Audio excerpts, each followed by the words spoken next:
some good stuff to cover as usual, some updates, some lessons, and of course, we'll have time for any questions. Actually, what I like to do and what I do on some of these is I like to start off.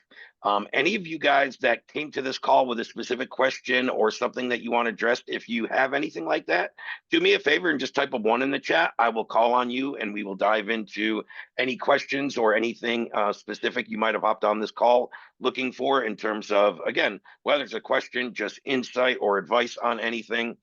Feel free to type a one in the chat if you have anything before I kind of get started on what I want to cover.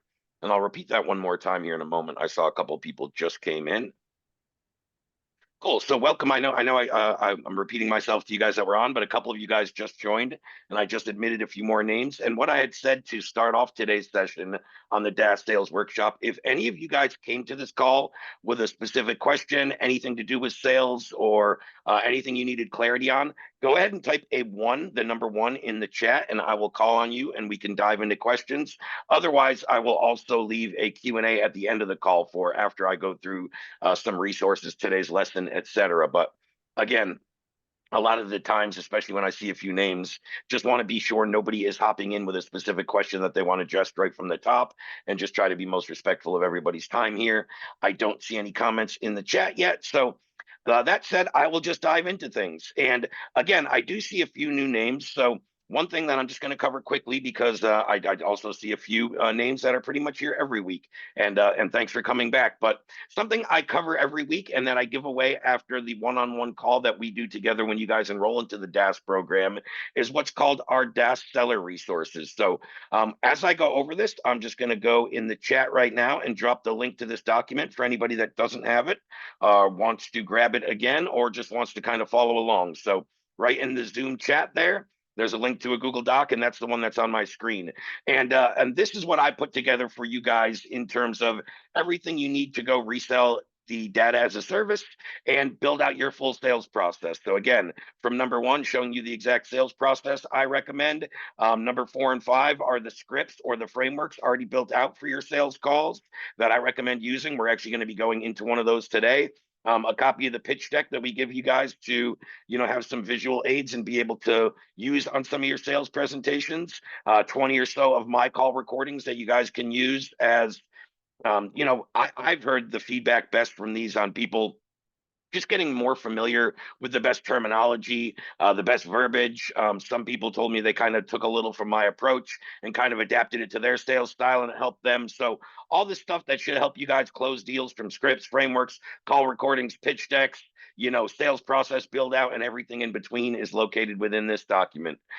Something I just wanted to share in terms of an update. I think I just posted this yesterday, if I'm not mistaken.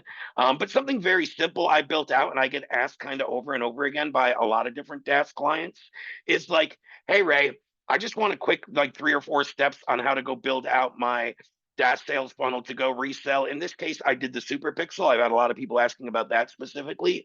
So what I put both on this document, which again, I'll go drop it in the chat here too for you guys in 1 minute.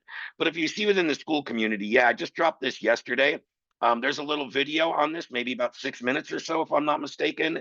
And then the link to this document that I'm sharing on my screen here is also linked within the description of that video. So I'll go drop this below. But all I put in here, and again, if you want to watch the 5 or 6 minute overview where I go in a little more depth, I would recommend it if any of this is relevant to you. But what I did is I took an example of one of our DaaS clients that built a landing page that drives traffic to it, that helps book calls and or sell the pixel right from the website.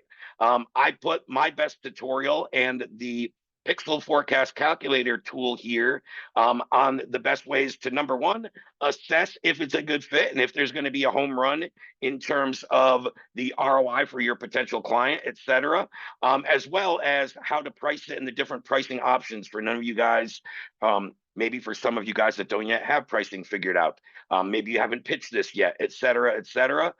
So yeah, everything to do with assessing if they're a good fit, on to how to price it. And then lastly, I think a lot of you guys know this, but I'm not sure if everybody does.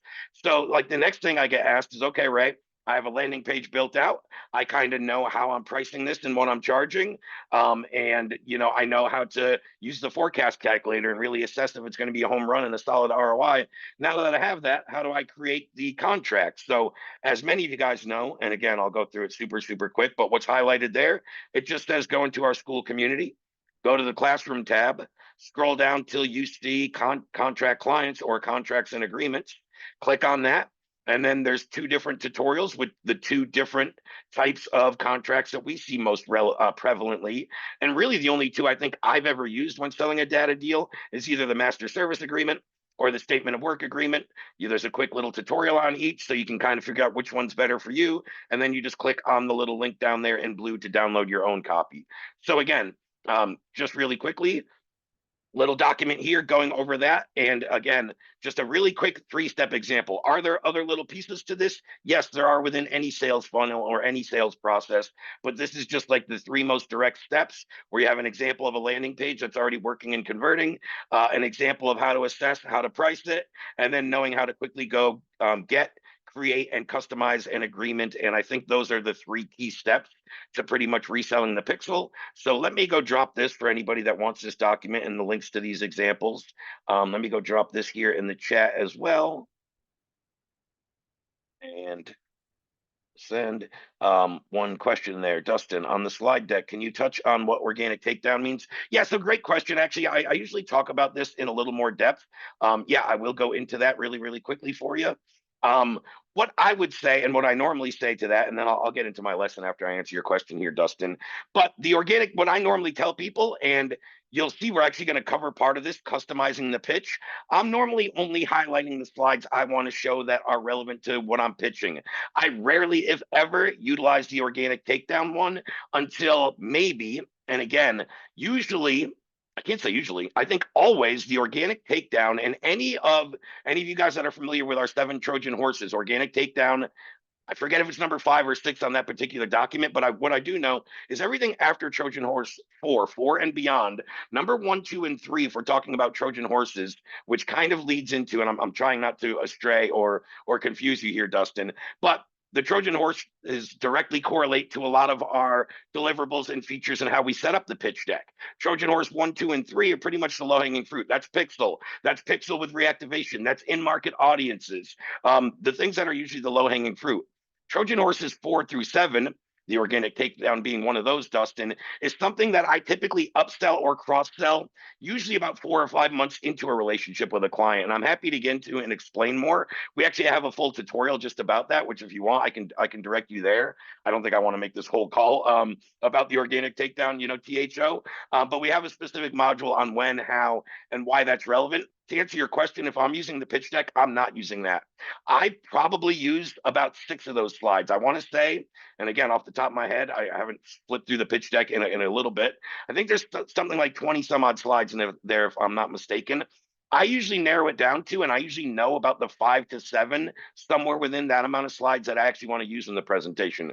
For me, organic takedown has never been one of those slides when I pitch to a client. I've never used it. I have maybe showed it when I was upselling or cross-selling, but then again, if you're already 4 or 5 months into a relationship with a client, it's very rare you're going to go back to a pitch deck to upsell something. You're just going to tell them about the idea, how it would implement, and how now is the right time to add in another revenue stream or another avenue to utilize the data, again, to drive in more revenue to the business. So hopefully that wasn't confusing, Dustin, and addresses your question there.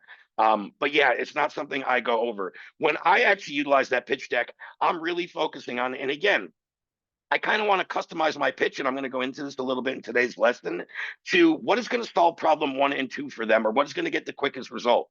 And that's what I'm looking for. So when I'm assessing a business, and part of what we're going to go over today is kind of the discovery phase when we're assessing a business, I always kind of want to know, are they spending money on ads? Are they driving significant traffic to a website or a landing page?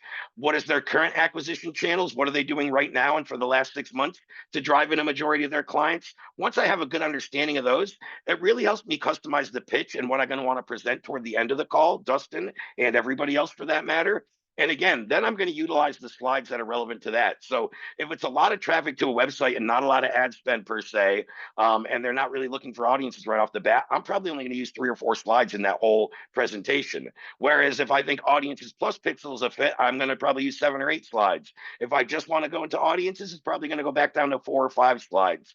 I always say, let's say we're it's a good fit for audiences and pixels. I want to kind of utilize the slides that show my market. Hey, Dustin, this is exactly how we find your targeted audience and help you lower cost per lead and cost per acquisition by actually sending our creative to a highly targeted audience. But this is exactly how we dial in your audience. Now that we have the audience, this is how we loop it into your marketing and or advertising campaigns. Oh, you also get significant traffic to your website. This is how we reactivate or first identify the resolution of your bounce visitors and then reactivate them back into the funnel as buyers, right? And then beyond that, I'm probably showing a handful. I think we give you guys maybe, I don't know, a half dozen or a dozen different case studies within that pitch deck. I might leverage a couple of those that are relevant, and that's probably all I'm really showing. Of course, we give you a guesstimation, and you might want a pricing, thing within your slide deck. Maybe that's when you go to it. Personally, I don't.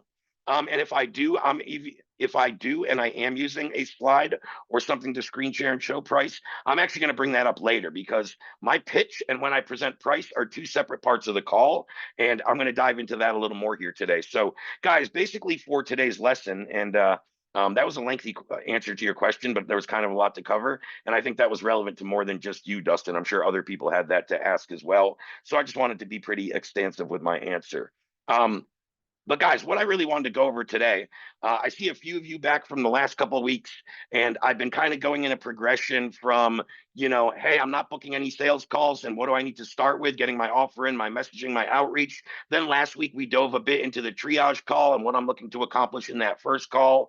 And today I kind of want to focus more on the resources for the sales call and the actual sales or demo call, which would be the second call in the sales process as I have it laid out.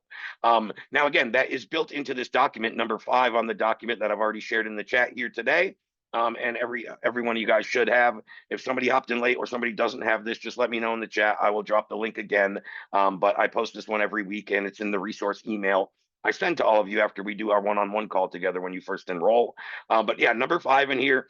These are exactly the same. One's the PDF, one's the Google Doc version. Google Doc version is a little easier to make your own copy and go edit it, which I recommend everybody do. There's going to be a couple subtle changes, but when I click on number 5 on this particular resource right here, it brings me to what I call the Master Doc Framework cheat sheet. This is the sales framework with a couple subtle tweaks as sales and industries change over the years. But basically the framework I've been using and teaching within my businesses, all my companies and all my private clients, or all the companies that hire my sales lab to go in and build out their sales process. This is pretty much the same framework I embedded to every company. Now, do I subtly adjust it and make different, ask different questions or change the verbiage? Yes, I recommend everybody do that. So when you guys do this for yourselves, and I'm hoping at least one person on the call is either using this framework and has altered it or is going to go alter it right after today's call, and I give you some more instructions on where I would be doing that. But again, I want to go through the whole sales framework or as much of it as I can today. I will try to get through it all. So first, obviously, we have the introduction, and I think this varies a little bit. Now, if they came through the sales process in a perfect world and they already had a triage call, I'm not jumping into this question of, hey, now I'm curious what inspired you to hop on the call. We already had a call with them and we set them for this appointment. That would be a dumb question. But if they book through an ad campaign or an automated process, or in some of our funnels, we actually sub out the triage call for a booking form and they just go to a sales call, that might be a great first question. I always like to ask them specifically on the first call. So you guys also saw this question or a similar version within the triage script.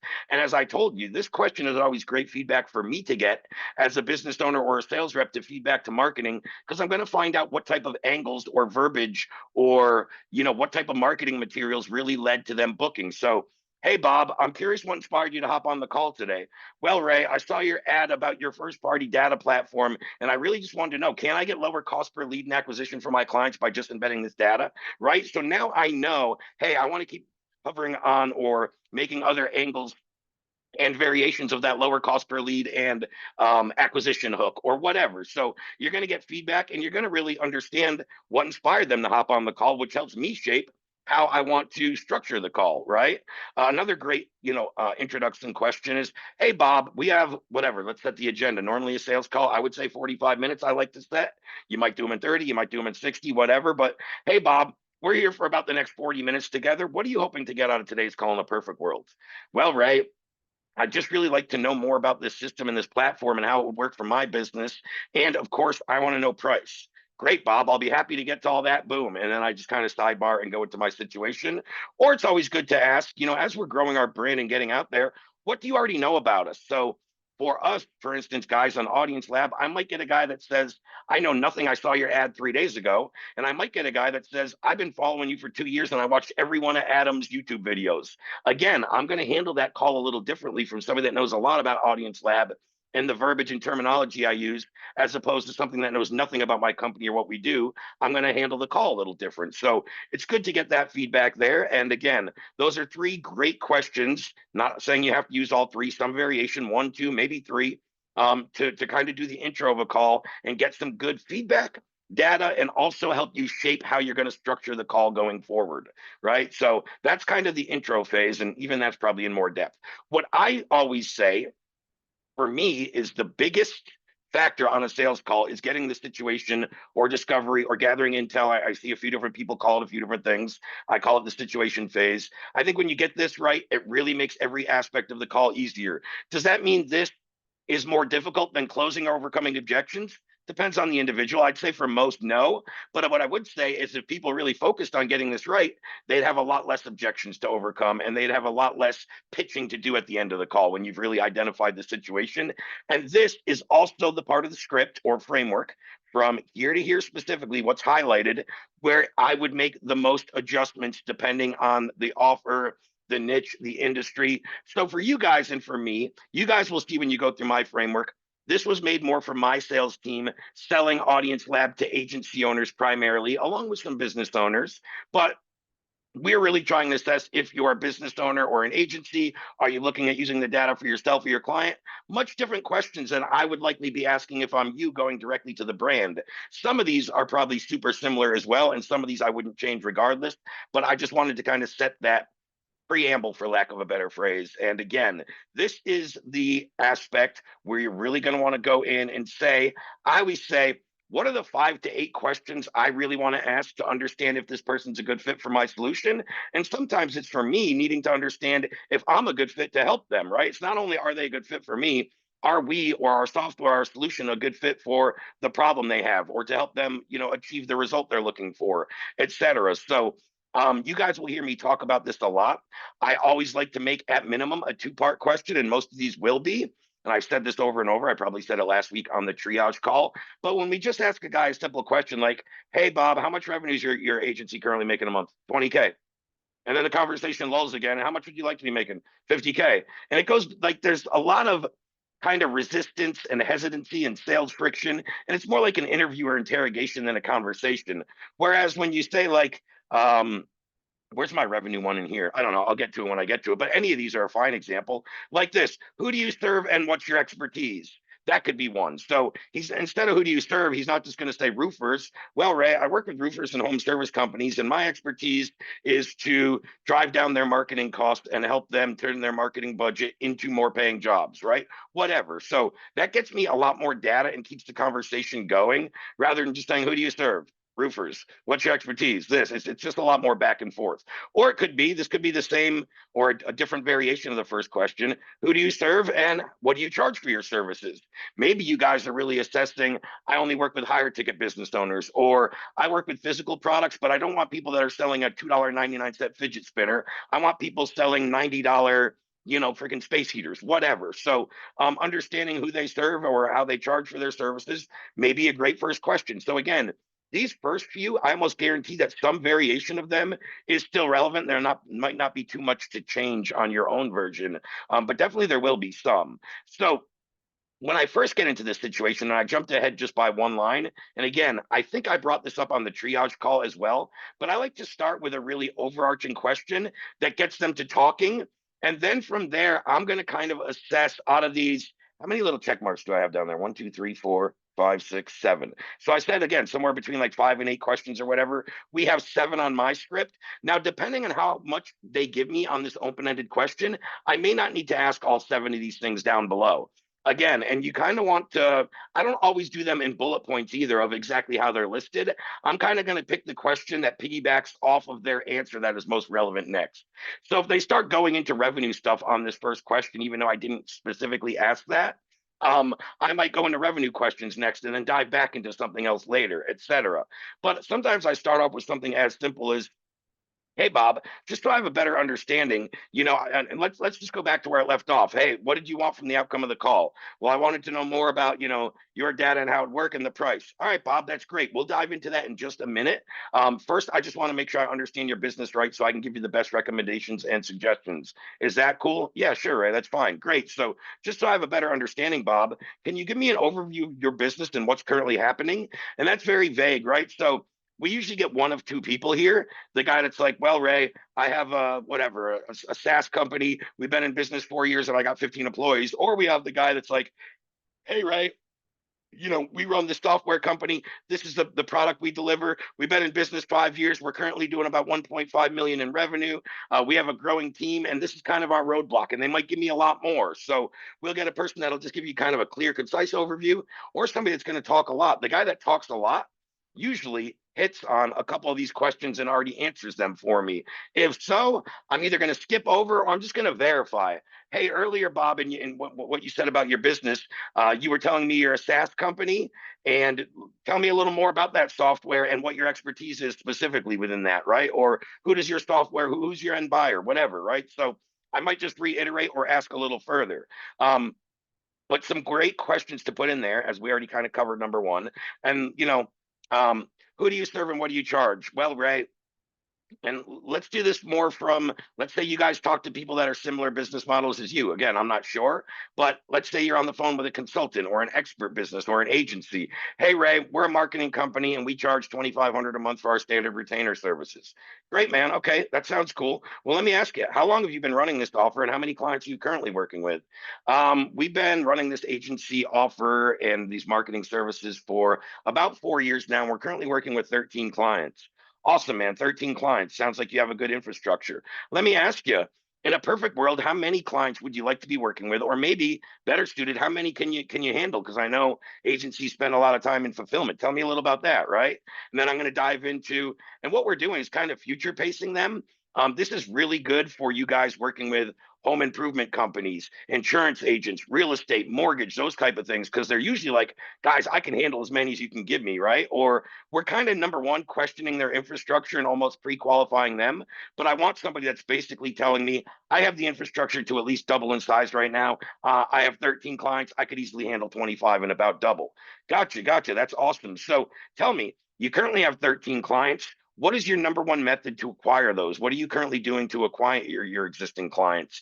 And guys, I certainly think this one is relevant for all of you guys. As I said, um, I think on last week's call, but on multiple calls, I think one of the best questions that I've heard overlooked on some of your guys' sales calls that have sent me to them to audit or whatever is we're not really asking this client, what are you currently doing to attract clients and to get buyers through the door? I don't care if it's an e-com site. I don't care if it's a gym membership. I don't care if it's a high ticket coaching offer. I don't care if it's a roofer. They're all doing something. And some of them, it's just like, hey, Ray, it's referrals. And I just wait for one to fall in my lap. You might even get that. And when you do, I hopefully you use it to your advantage. Okay, so referral-based business, that's great, Bob. And referrals are awesome. That means you do good work and people are willing to shout it and share that. But let me ask you, how scalable is predictable? Do you know when the next referral's coming in? Do you have one coming in later today? Right. And then we can kind of dig into the problems with his model. Great, you should continue to get referrals, but we also should have a more consistent, predictable model. Would you agree, Bob? And he's gonna be like, oh shoot, yeah, right. So again, by asking this question, and the other aspect of that is we're going to assess what they're already doing well. For me, that's where I'm already visualizing later how I'm going to customize my pitch. When they tell me, Ray, we're currently spending 7,500 a month on paid meta ads, and we run cold email. All right, great. Now I already certainly know one of the big things I'm going to be pitching later when I get to the end is in-market audience and how to lower their cost per lead and acquisition by enhancing their targeting. And likely this person's spending 7,500 a month and running a lot of emails is likely driving traffic somewhere. So I'm probably going to be pitching the pixel. I'm going to know that just because I asked what he's currently doing, and he gave me a little. Well, he went give me some pretty in-depth detail what we're spending, what platform we're spending on, and what two, in this case, ads and email, two primary marketing channels that they are utilizing. So again, are we asking all these questions? And normally, a great kind of, if you don't have, I understand not everybody is a sales expert. Not everybody always has the wit to like, all right, based on that answer, what do I have, have to ask next and already know? Not everybody's going to know that. So some of these more generic questions are great. If you're not really sure, you could just ask no matter what he says. I don't care if he says referrals, running ads, emails, LinkedIn marketing. I go knock on doors. My grandmother dances outside with a sign. I don't care what he says. I can easily say, okay, and what do you like about that process, Bob? Well, it's family marketing and it's free, right? If my mom's dancing outside or holding a sign, whatever. Could even be, we've probably heard this one a lot. I know I've got this one a lot. I don't know if you guys get this, but like, hey, what are you doing for marketing? Well, my son took a digital marketing course, or my neighbor or my nephew or whatever, and he's running my marketing and managing my Facebook page. Okay, cool. How many buyers has that brought in? Well, I haven't really seen any results, right? Like we can start to ask a couple questions, but I always let whatever they're doing, ads, email, whatever. What do you like about that process? Right. I like that it's organic and it doesn't, it's not a budget like ads. Okay. And let me ask you on the other hand, on the flip side of that, what don't you like about the process and what's not working? Well, it's not very consistent and predictable. And although it is free marketing that doesn't, require me to put forth a budget, I don't necessarily know if it's stable and it's going to get me to where I want to be. Right. So they are giving you the answers and the challenges and the struggles they're overcoming without me having to say, hey, Bob, what's your biggest hurdle in your business? Right. Like that's the most kind of common question that they just get asked on every call. I like, and you guys have seen me talk about this throughout my whole sales process, the terminology I use, the messaging, the 6-step micro commitment process, all that stuff. What I'm trying to do is stand out in the sales process. I can tell you, and you guys will probably see on some of my call recordings if any of you guys have listened. I'll get to the end of the call and people will be like, "Damn, Ray, this was like no other sales call I ever had. It feels like we just had a conversation about my best interests." Yeah, man, that's what I'm here for. Or, hey, Ray, this was just so right to the point and exactly what I was looking for, and it wasn't cringy and pitchy. That's because I'm trying, and you guys could probably tell. Although these questions aren't it's not rocket science, but they're also not the basic, what's your biggest challenge? What's your revenue threshold? They're not the basic form fill questions. Let's just put it that way. And I don't see any yet that go against my kind of credo of a two-part question, which again allows them to elaborate and give us a longer answer and ultimately more data, right? So, all right, cool. So based on everything we talked about, now when I get down to this one is where I'm at on my page, just for you guys following along. Now, before I get to this one, after I've done 4 or 5 and it already gone into like a little bit of me questioning them, I like to say, hey, man, so now before I go in exactly how that would look for your business and the pricing, as you talked about, is it cool if I just ask 1 or 2 more questions just to be sure I give you the best recommendations and suggestions, Bob? Right. So the way you frame that, as opposed to, is it cool if I ask you a couple more questions?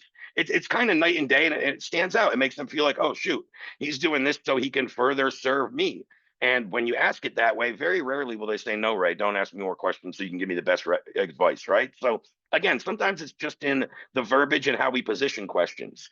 Okay, cool. That's great. So based on everything we've discussed thus far, and this is one I would certainly change, guys. This is one you won't be using, but this is one my sales team had to ask, especially early on when we had more of the SPP packages for any of you old school Audience Lab users, our single product packages, and we had more direct brand packages. Now they're more agency packages, as you guys know.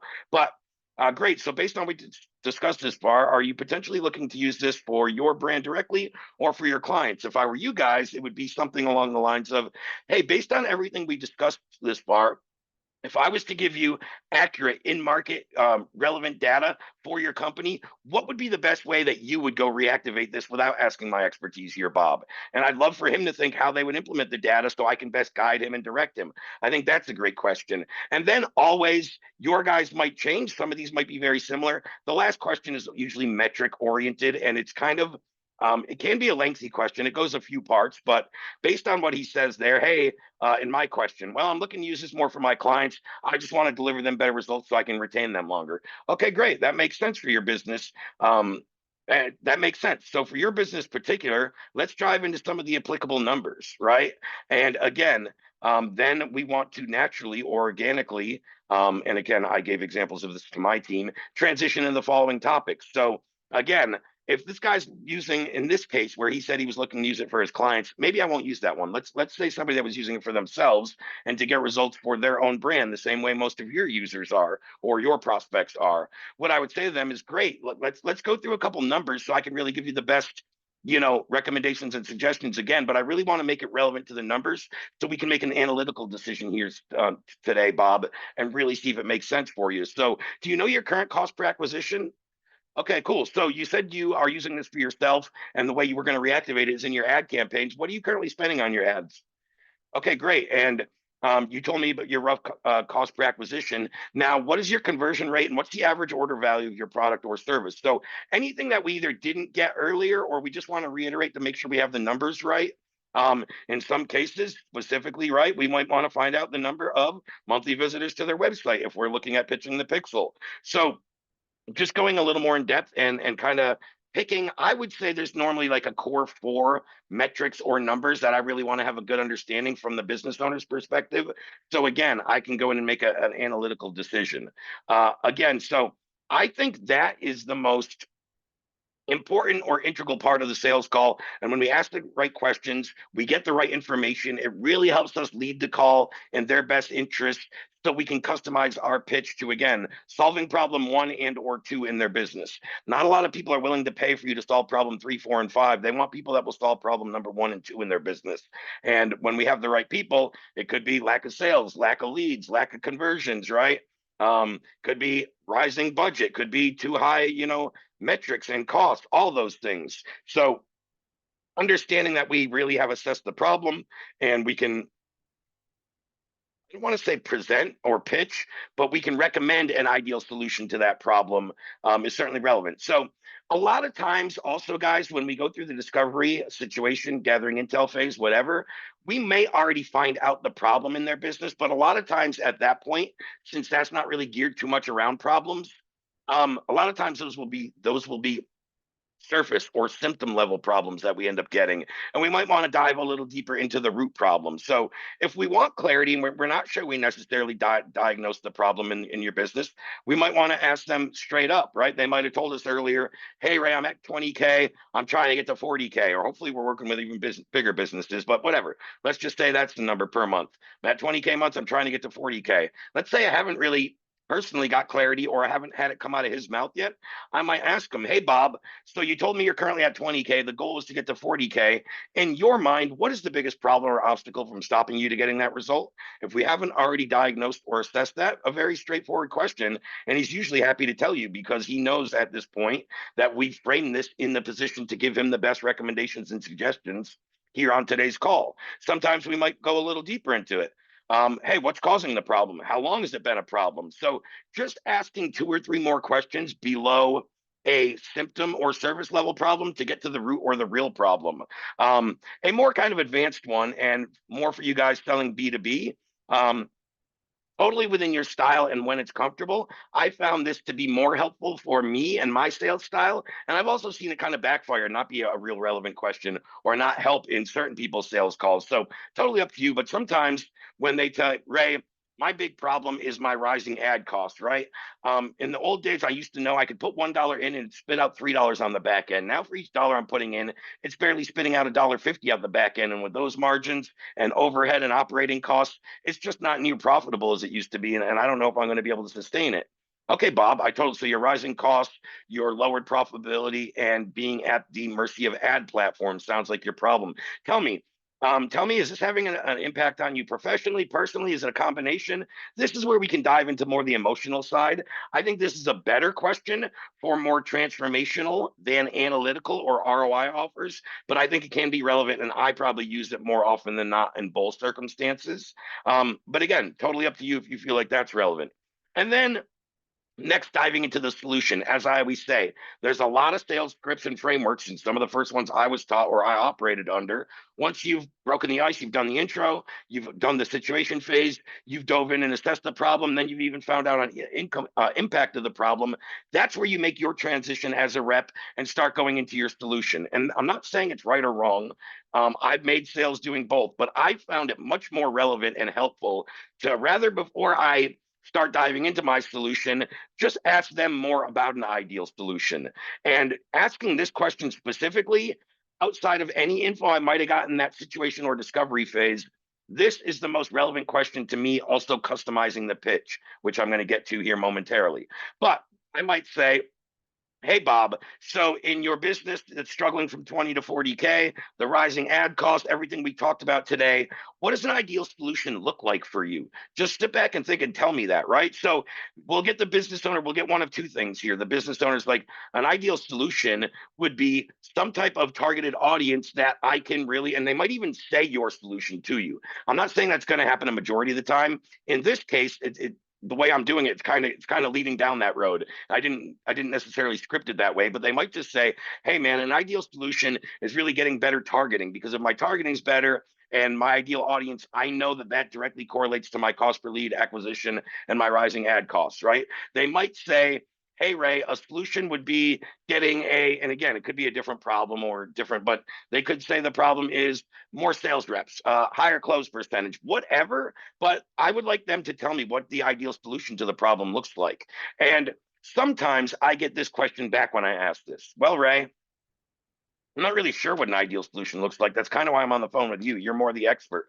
Oh, totally, Bob. I totally get where you're coming from, and I respect that. Let me phrase this in a different way. In a perfect world, this problem that's right now you're struggling with and that's holding you back from 20 to 40K, let's just say that's solved today. Magically, we waved a wand. Close your eyes and future pace yourself 90 days down the road. Tell me what's different in your business and what that looks like. Well, this problem is solved. I'm pulling out my hair less. I'm probably spending less time at the office, and I have a marketing manager and a media buyer that I feel confident in because they're hitting the metrics I'm looking for. All right, great. So now, without telling me what the ideal solution looks like, they did tell me what their business, what they're kind of aspiring to achieve in their business and their goal, what would be a relief to them, what would help them stop pulling out their hair and stressing is to really get this problem solved. So again, they're just kind of reiterating.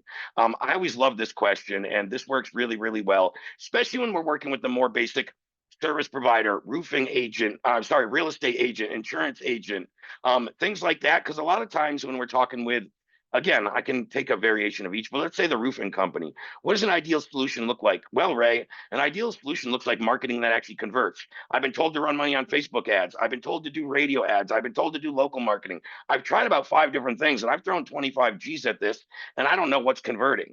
Okay, so a solution that looks like for you is one that's actually giving you tangible results that you could track. Is that safe to say? Yeah, Ray, that's what I'm looking for, right? Now I can totally justify and customize my pitch to showing him metrics, numbers, tangible returns on investment because I know the average order value of his job because I went through that and all that stuff. And I can make it make sense a little later. So I always think it's way better to ask what does an ideal solution look like? And again, if they backfire and they don't know, if that backfires and they don't know, just ask them, cool, well, what if we fix this problem and you were no longer dealing with this in your business?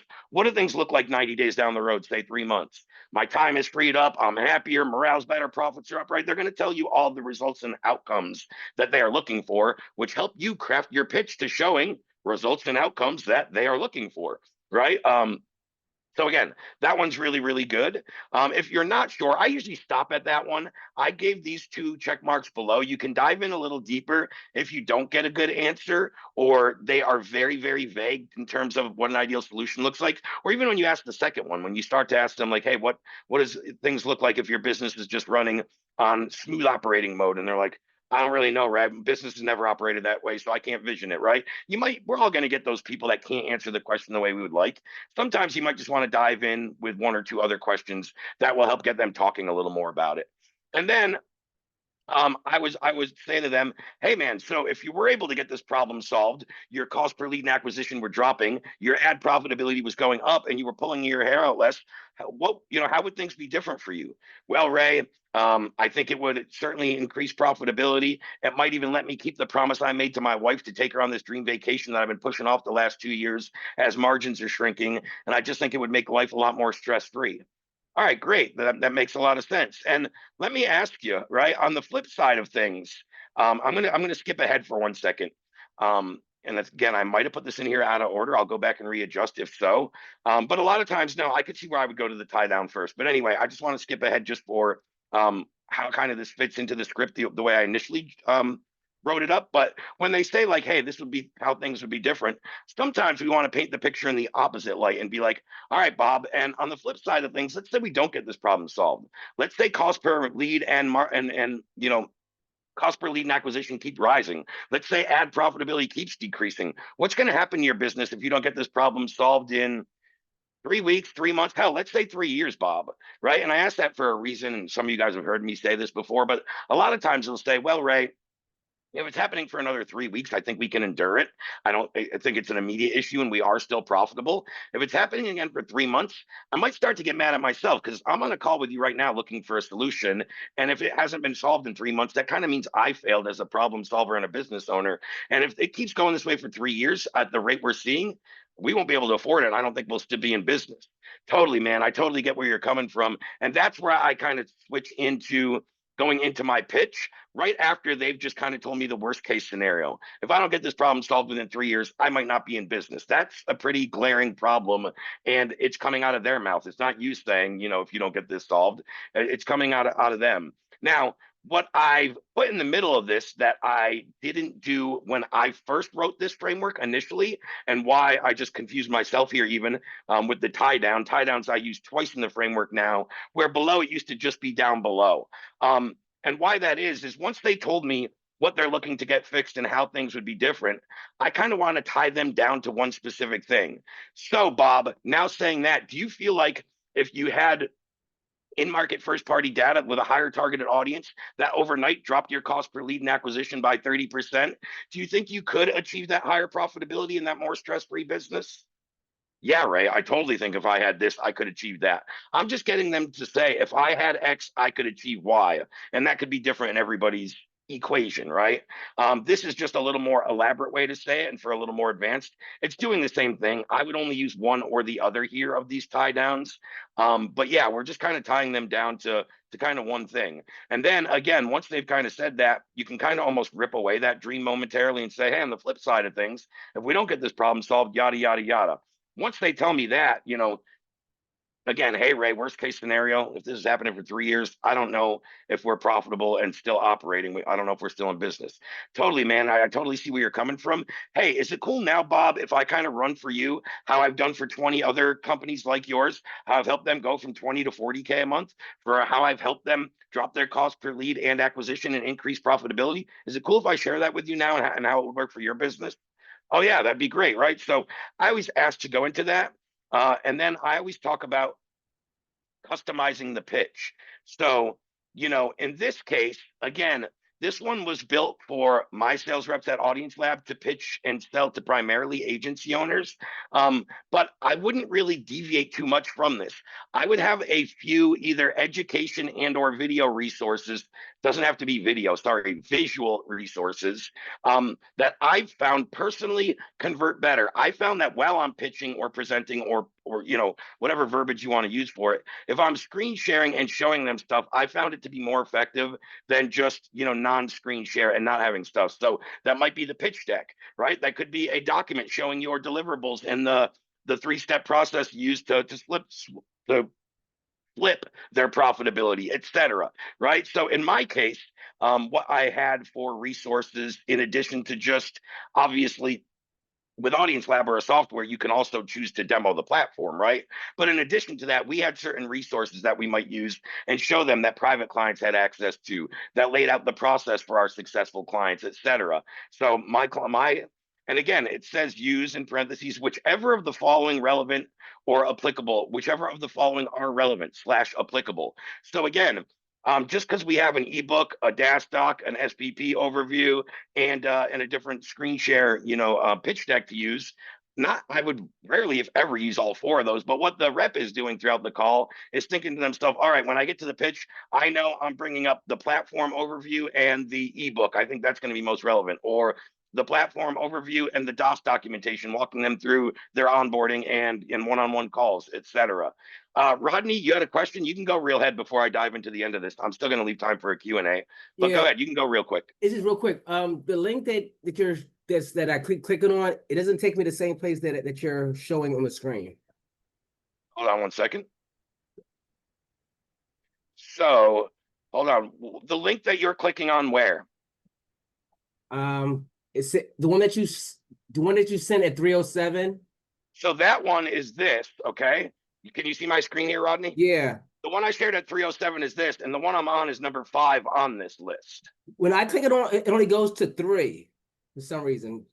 Well, so you got the other one. Hold on a minute. You didn't get this one. I shared 2 things. There's one at 3. That's a totally different resource. That's not what I'm even covering today.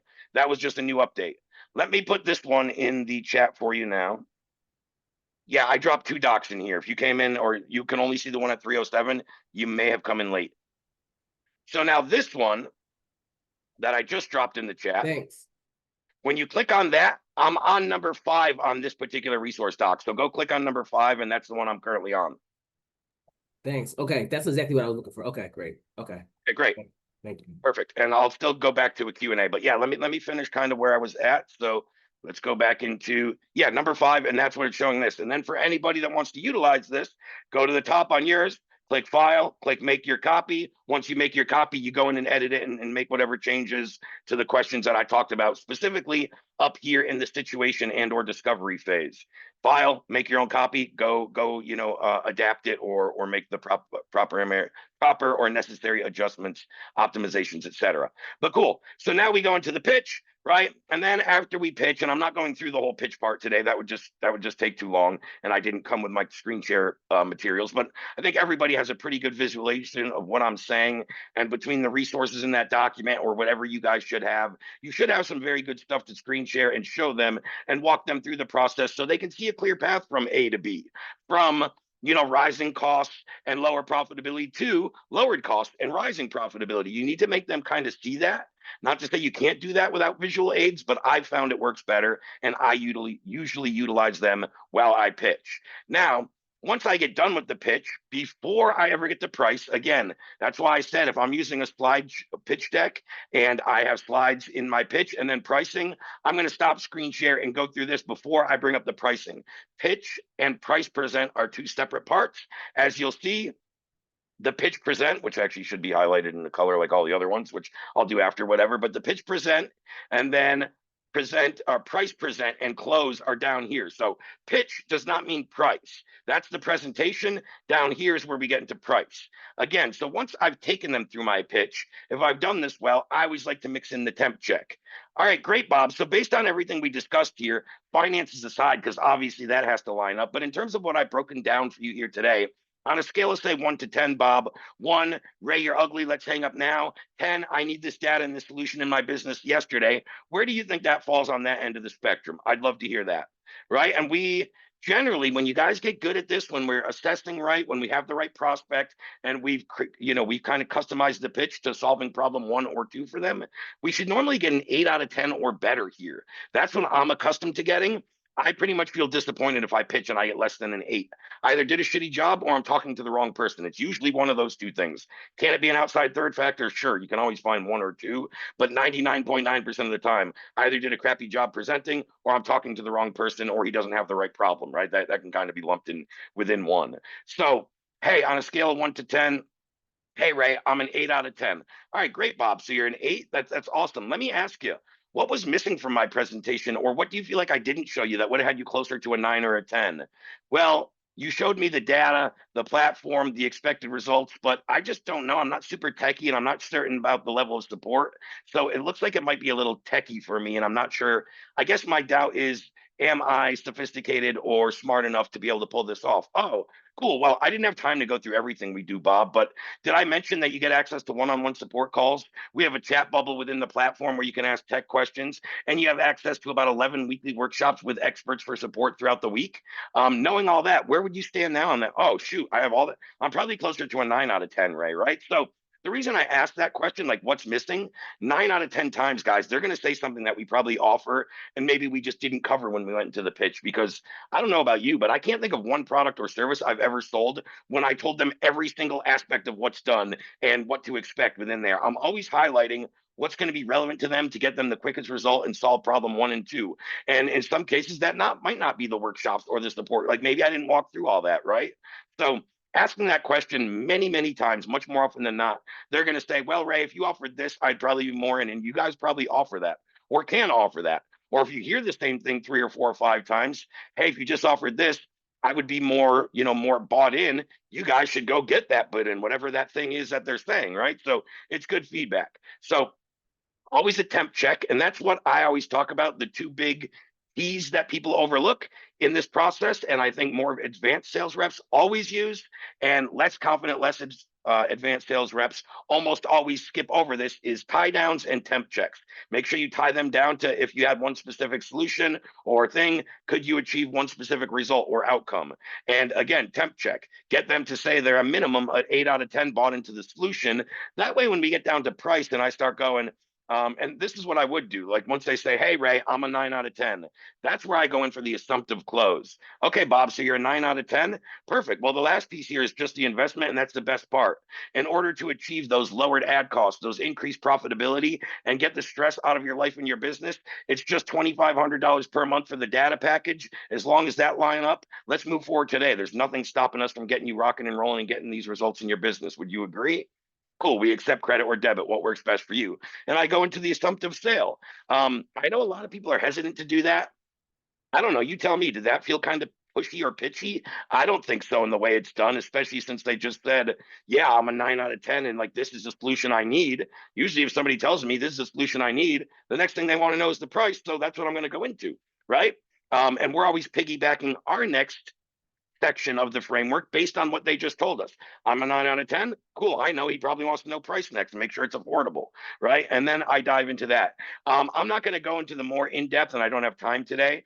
But down below, everything in the green and below is what we call our AAA overcoming objection framework that I have taught and used for going on 4 years now. And this hasn't changed in terms of effectiveness. I've still not seen another sales trainer or expert or guru, or whatever you want to call it, that teaches this same thing. I see a lot of sales trainer like I think Billy Jean had one of these. I think Jeremy Miner has one. Like they're like black box of questions. Like, hey, when you get this objection, flip the card over, and this is your response. So they're teaching you trained responses to specific objections, where I can show you there's a framework I'm going to use regardless of the objection. I don't care if they tell me spouse, business partner, money, been burned in the past. Like there should be a critical thinking formula or exercise to overcome every objection. It shouldn't be a memorized response to a specific objection. At least that's my take. Anybody is welcome to disagree or utilize and implement the controlled responses, the pre-framed responses. Personally, I like to overcome the objective by acknowledging what they just said. The objective, I'll go over one real quick, and then I'm going to leave time for a Q&A and check the chat again here. But the common objection might be, hey, Ray, I already enrolled with a data company in the past, and they said some of the same stuff, and they didn't deliver on their promise. So I'm a little skeptical. All right, Bob, I totally get where you're coming from. And there are a lot of data providers that overpromise and underdeliver. As a data provider myself, Bob, I only want to be judged on two key categories. I want to be judged on the historical accuracy of the data and the match rates. And I could show you a graphic right now that shows we are 2 to 3xing Zoom info in both of those categories. So let me ask you, when you worked with Zoom Info, if the data was 2 to 3 times X more historically accurate, do you think it would have been profitable? Right? So I acknowledged what he said. I agreed with an objection. Then I asked a specific question and isolated it and get him to stay back. 9 out of 10 people are going to say back, damn right. If the data was 2 to 3 times more accurate when I looped into my email and ad campaigns, yeah, I think it would have been profitable. I totally agree. So why not try data that is more accurate? We can do it at a fraction of the cost per Zoom info and judge me on what we provide you in terms of results rather than what you've had burn you in the past. What's a better solution for you going forward, Bob? Right? So boom. Again, I acknowledge what they said. I agree with the objection. Hell, there is a lot of overpromising and under-delivering. Data providers are sketchy. This is what I want to be judged on. This is what you should have looked at, and this is how we stand out. Would you agree? And it's always that same thing. I could do it off the top of my head for anything. But again, I don't want to get. I don't have time to go into all the overcoming objection stuff. Now, let me see if there was a couple other things in the chat. Sorry, I have to run. So far, it's been great. Have a great day. Thank you for saying so, Mark. Rodney, that was what you asked the question and raise your hand. So I think we got that squared away. JP, got it. Perfect. Thank you. Cool. So lastly, guys, on what I covered today, does anybody have any questions? Again, go type a 1 in the chat if, now that we've gone through the lesson, if you have any questions, if you'd like to share your best takeaways, or again, if nothing else, if you guys are in this program or running any type of agency and business and looking to make sales, the minimum requirement I would ask, and I would be doing if I were you guys, is making my own copy of this framework, going in and editing it, and at least getting my questions dialed in. That would be my main assignment. If you guys haven't done that yet, that would be my one biggest takeaway from your guys' perspective. So utilize that number 5 on the seller reseller, the reselling data document with 8 or 9 resources. Number 5, the master doc script. Make your own copy, specifically in the situation phase. Go in and alter, change any questions that you think are different, or even sit down and write them out and think to yourself, maybe you've never even done this and you need to do this. You can certainly download your copy and make your own copy, but before you go in and edit it, you obviously need to know the questions you want to ask. So sit down if you haven't done this. What do you think the 5 to 8 questions you want to ask your ideal audience to understand if they're a good fit, and which will help you recommend and kind of customize the solution and your pitch to their needs? Think about what those questions are, document them, write them down on paper. Once you do that, go in and start typing them out and edit this doc. Everything else will make sense in here if anything didn't, once you have your questions dialed in. But yeah, that's my biggest takeaway. All right, guys, I don't see anything else in the chat. And there's less than 5 minutes to go here. Oh, thank you, JP. A 10 out of 10. Hell, to get that from you is like me getting 101 out of 100, actually. I take props for that. Thank you for saying so. It's tough to bring top tier training, especially to somebody that's seen as much and has as much acumen as you. So thank you for saying so. Hopefully everybody got some value. And again, whether it's the one thing I said or not, there has to be something that you can think back from this workshop and what I just went through and say, man, that's the one tweak I need to make, or that's the one question I need to ask, or shoot, I'm asking all the form fill questions, so it sounds like I'm interviewing or interrogating people rather than asking more two-part friendly questions and opening them up to a dialogue and a conversation. But everybody should have at least one thing you can go take away and implement. And happy holidays and Merry Christmas. I believe, I got to double check my schedule, but I believe my workshop is going to be removed for next Tuesday, the 23rd, because I believe I start my holiday family travel that day. So again, I will have an announcement and it'll be removed from the calendar, but I'm about 80% sure that I won't be hosting next week's workshop. So for all of you guys, thanks for your time. Thanks for your engagement and attention here. And I hope everybody has a safe, happy holiday season, gets to spend some time with family and, gets what they're asking from Santa. All right, guys, we will see you soon. Thanks again. And as usual, today's replay before the end of the day will be uploaded in the school channel, in the school community, within the sales channel, where I upload my recordings every single week. So, all right, guys, take care. Bye-bye. We'll see you next time.